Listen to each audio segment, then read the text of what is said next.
গত বৃহস্পতিবার ১৬ তারিখ মানিকগঞ্জ সদর উপজেলায় ঘটে যায় এক মর্মান্তিক ঘটনা। ৯ বছর বয়সী শিশু আতিকা আক্তারের মরদেহ উদ্ধারের পর উত্তেজিত জনতার গণপিটুনিতে নিহত হয়েছে ২ জন, আহত হয়েছে আরও একজন।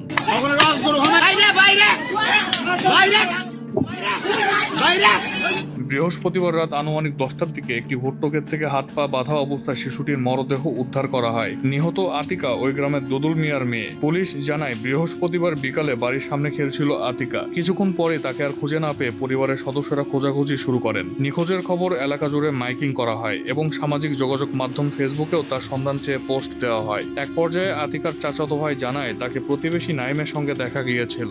পরে সন্দেহভাজন কিশোরকে জিজ্ঞাসাবাদ করলে জানা যায় সে শিশুটিকে পাশের একটি ভুট্টো খেতে নিয়ে যায়। এরপরে সে পালিয়ে যায়। এ ঘটনায় ক্ষুব্ধ হয়ে এলাকাবাসী নাইমের বাড়িতে হামলা ও ভাঙচুর চালায়। পরে নাইমের বাবা পান্নু, ভাই নাজমুল এবং চাচা বজলুর রহমান বাবুকে ধাওয়া করে মারধর করা হয়। এক পর্যায়ে তাদেরকে মারধর করতে করতে আতিকার বাড়ির সামনে পুকুরে নিয়ে যাওয়া হয়। পরে সেখান থেকে দুজনের মরদেহ উদ্ধার করা হয়। গুরুতর আহত অবস্থায় নাজমুলকে উদ্ধার করে মানিকগঞ্জ ২৫০ শয্যা বিশিষ্ট জেনারেল হাসপাতালে ভর্তি করা হয়। মানিকগঞ্জ থানার ওসি আতিকুল ইসলাম জানান, বিকেলে আতিকা নিখোঁজ হয় এবং তারপরে তার মরদেহ উদ্ধার করা হয়। কিন্তু এইখানে মানিকগঞ্জবাসী নতুন এক ঘটনার সাক্ষী হলো। অভিযুক্ত নাইম পালিয়ে গেলে উৎসুক জনতা নাইমের বাবা ও চাচাকে পিটিয়ে মেরে ফেলে। কিছু না করেও শুধুমাত্র অভিযুক্ত নাইমের বাবা চাচা হওয়াতে তাদের জীবন দিতে হয়। বর্তমান পরিস্থিতি নিয়ন্ত্রণে রাখতে পুলিশ কাজ করছে এবং পুরো ঘটনাটি তদন্তাধীন রয়েছে।